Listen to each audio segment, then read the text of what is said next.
Umat Tuhan yang terkasih dalam Yesus Kristus, Shalom.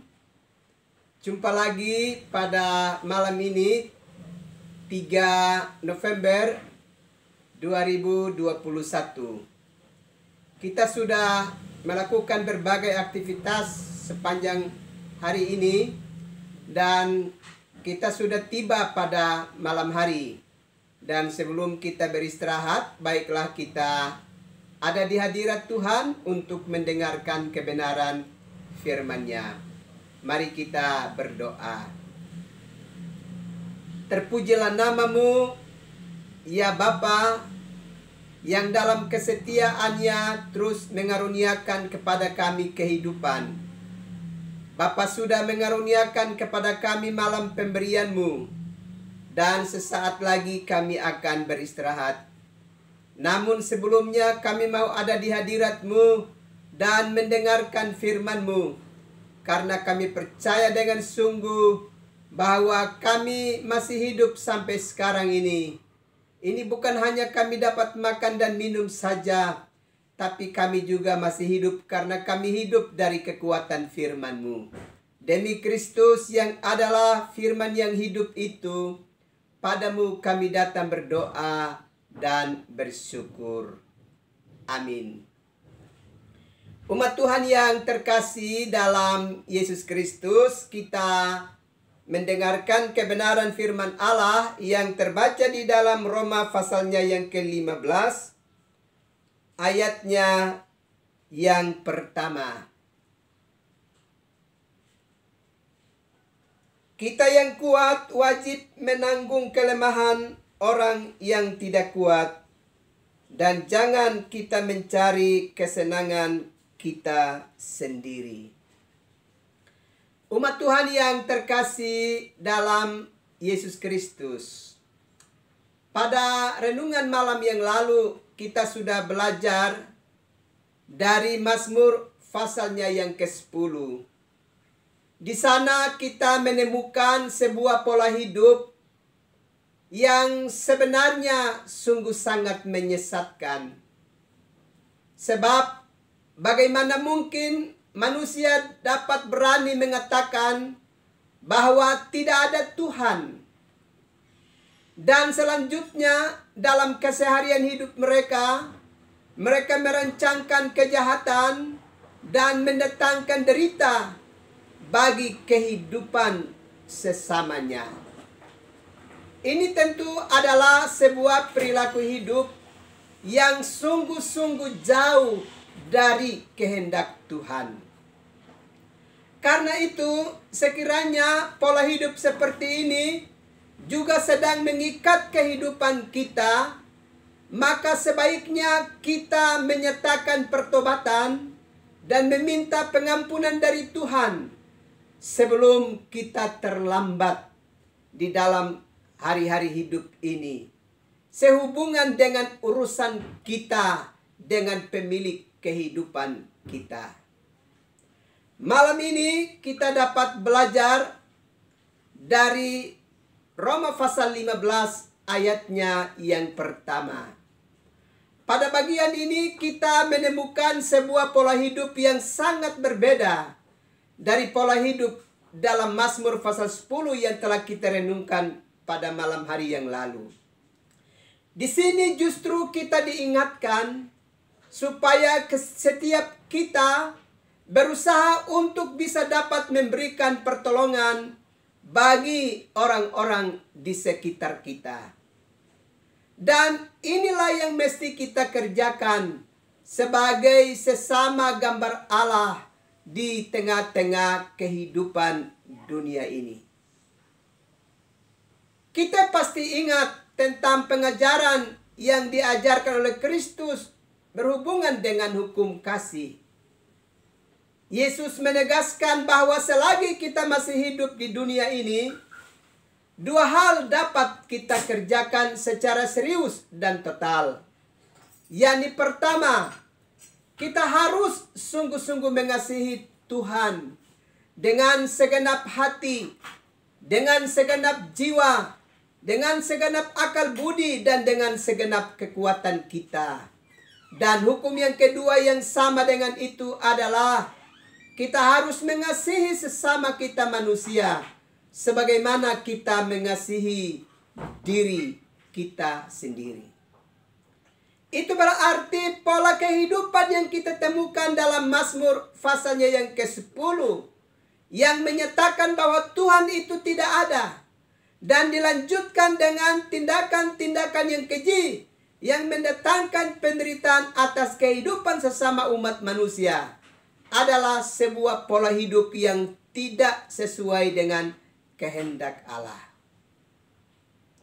Karena itu malam ini melalui kitab Roma pasalnya yang ke-15 mau mengajarkan kepada kita supaya sebagai manusia gambar Allah dan sebagai umat yang percaya kita menunjukkan sebuah pola hidup yang berkenan dengan kehendak Tuhan di dalam kehidupan kita.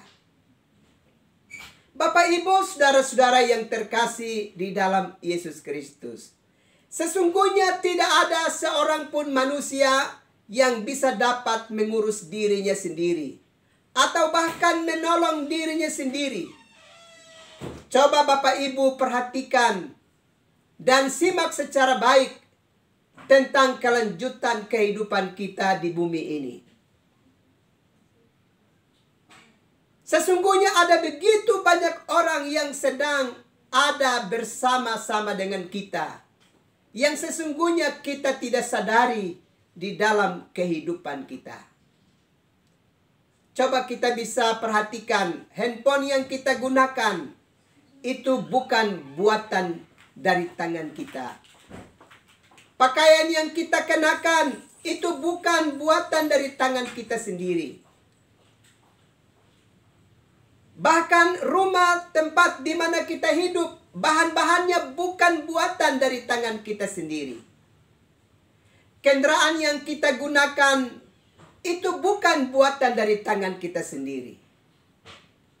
Bahkan semua hal yang ada di sekitar kita sesungguhnya tidak berasal dari diri kita sendiri. Itu berarti kalau kita mau berkata jujur, ada begitu banyak orang yang sedang bersama-sama dengan kita. Itulah sebabnya mengapa kebenaran firman Allah mengajarkan kepada kita untuk kita harus dapat mengasihi sesama kita manusia sebagaimana kita mengasihi diri kita sendiri. Sebab sesungguhnya kita tidak pernah hidup sendiri dan mengalami sesuatu dari diri kita sendiri. Tetapi sesungguhnya kita ada karena ada orang lain. Sesungguhnya kita bisa dapat mengalami kehidupan karena orang lain turut memberi kehidupan kepada kita sekalian. Sesungguhnya kita bisa mengalami banyak kemudahan di dalam kehidupan ini karena orang lain turut berperan untuk kita bisa dapat mengalami semuanya di dalam kehidupan kita. Karena itu manusia tidak bisa dapat menyombongkan diri dan berkata tidak ada Tuhan. Dan bahkan dengan seenaknya mendatangkan penderitaan bagi sesama kita. Sebagaimana yang digambarkan dalam Mazmur pasal 10 yang kita belajar pada malam hari yang lalu. Karena itu dengan menyadari bahwa kita tidak pernah hidup dari kekuatan diri kita sendiri. Kita tidak pernah dapat mengalami berbagai kemajuan ini dari diri kita sendiri. Tapi ada begitu banyak orang yang turut serta dengan kita dan menyediakan itu semuanya bagi kita sekalian. Maka tidak bisa tidak, penghormatan kita dan kehidupan dalam cinta kasih seorang dengan yang lain patut kita hidupkan di dalam keseharian hidup kita. Bapak, Ibu, saudara-saudara yang terkasih di dalam Yesus Kristus. Kalau kita menikmati sebuah perjalanan, jalan yang begitu mulus, atau juga dengan semua yang kita saksikan, Sebenarnya di balik dari itu ada begitu banyak orang yang telah mengorbankan dirinya, yang telah bekerja dengan penuh waktu. Keringat mereka telah berjatuhan. Baru kita bisa menikmati banyak kemudahan di dalam kehidupan kita. Itulah sebabnya kalau kitab suci mengajarkan kepada kita untuk kita saling menghormati satu dengan yang lainnya. Itu adalah sebuah pengajaran yang berarti, yang memang harus kita lakukan dalam kehidupan kita. Karena sekali lagi, sesungguhnya ada begitu banyak orang yang sedang berdiri bersama dengan kita, yang sedang berjalan bersama dengan kita, di saat kita menikmati begitu banyak hal di tengah-tengah kehidupan dunia ini. Apatah lagi Tuhan sebagai pemilik dan penyelenggara kehidupan kita. Selalu Dia hadir, ada di sekitar kita sekalian. Karena itu Bapak Ibu saudara-saudara yang terkasih dalam Yesus Kristus, baiklah setiap orang belajar merendahkan diri, dan selanjutnya berusaha untuk bisa saling menopang, saling berbagi kehidupan seorang dengan yang lainnya. Karena memang pada dasarnya kita tidak pernah hidup sendiri, dan menikmati dan memperoleh segala sesuatu tidak dari diri kita sendiri, tapi bahwa ada orang lain yang telah turut bekerja dan menyediakan itu untuk kelanjutan hidup kita. Itulah sebabnya di dalam Roma pasal 15 tadi menegaskan kita harus saling menopang, saling menolong seorang dengan yang lainnya. Terutama kita yang kuat wajib menanggung kelemahan orang-orang yang tidak kuat. Dan jangan kita mencari kesenangan kita sendiri. Bapak Ibu saudara-saudara yang terkasih dalam Yesus Kristus, berapa banyak orang yang sedang ada di sekitar kita yang tidak lagi mampu menepaki hari-hari hidup ini. Berapa banyak orang-orang lanjut usia yang tidak lagi produktif dan sedang mengalami berbagai kesulitan di dalam kehidupan mereka. Mari melalui kebenaran firman Allah ini mengajarkan kita untuk kita yang kuat menolong mereka yang lemah dalam kehidupan bersama. Berapa banyak orang-orang di sekitar kita yang tidak mampu dari sisi ekonomi, yang tidak mampu membiayai pendidikan anak-anak mereka, yang tidak mampu untuk dapat menikmati kehidupan secara baik dari hari ke hari di dalam hidup ini. Melalui kebenaran firman Allah ini, kita diingatkan supaya kita bisa dapat mengulurkan tangan kita serta memberkati mereka yang tidak lagi kuat, mereka yang belum punya kesempatan menikmati kehidupan yang lebih baik. Bagi semua kita yang telah Tuhan izinkan menikmati kehidupan yang berarti, baiklah kita membuka tangan kita untuk memberkati kehidupan mereka yang susah di tengah-tengah kehidupan kita.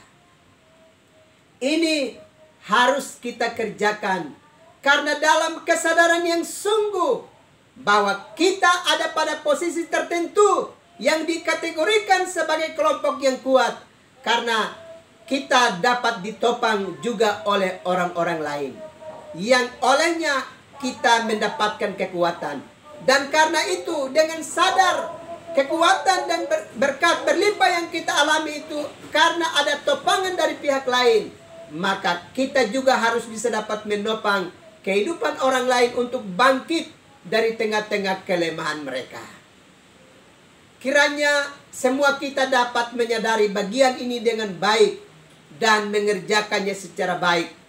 Karena dalam kesadaran kita tidak pernah dapat hidup sendiri, tapi kita dapat hidup karena ada begitu banyak orang yang turut menopang kehidupan kita. Kiranya Tuhan memberkati kita sekalian. Amin. Mari kita berdoa. Terpujilah nama-Mu ya Bapa, Anak, dan Roh Kudus, yang terus memberkati kami dengan kebenaran firman-Mu. Kami minta kepadamu, ajar kami untuk terus mengerti kehidupan ini, bahwa kami tidak pernah hidup dan kuat sendiri, tapi sesungguhnya kami juga hidup oleh karena ada pertolongan dari begitu banyak pihak yang membantu kami untuk bisa dapat mengalami kehidupan yang lebih baik dari hari-hari hidup kami. Karena itu ajar kami senantiasa untuk saling menopang satu dengan yang lainnya, supaya kebersamaan hidup kami tetap terpelihara di dalam kasih dan anugerah-Mu. Terima kasih Tuhan untuk kebenaran firman-Mu yang telah memberkati kami. Malam ini kami akan beristirahat dan kami mau berdoa. Ulurkanlah tangan-Mu dan berkati kami sekalian. Dan biarlah Roh Kudus terus ada di dalam kehidupan kami, mengajarkan kami untuk melakukan perkara-perkara besar, untuk saling menopang satu seorang dengan yang lainnya, supaya kelanjutan hidup kami tetap terpelihara ya Bapa. Karena itu berkati peristirahatan kami, dan biarlah Tuhan berkenan bangunkan kami pada besok pagi dalam satu kekuatan besar. Dan biarlah melaluinya kami bisa dapat kembali bersaksi tentang kebesaran kasih sayang-Mu dan hidup saling menopang satu dengan yang lainnya. Demi Yesus Kristus yang adalah Tuhan dan Juru Selamat bagi hidup kami, padamu kami berdoa dan mengucap syukur. Amin. Umat Tuhan yang terkasih dalam Yesus Kristus, selamat malam, selamat beristirahat. Tuhan pasti terus melindungi dan memberkati umat Tuhan sekalian. Salam.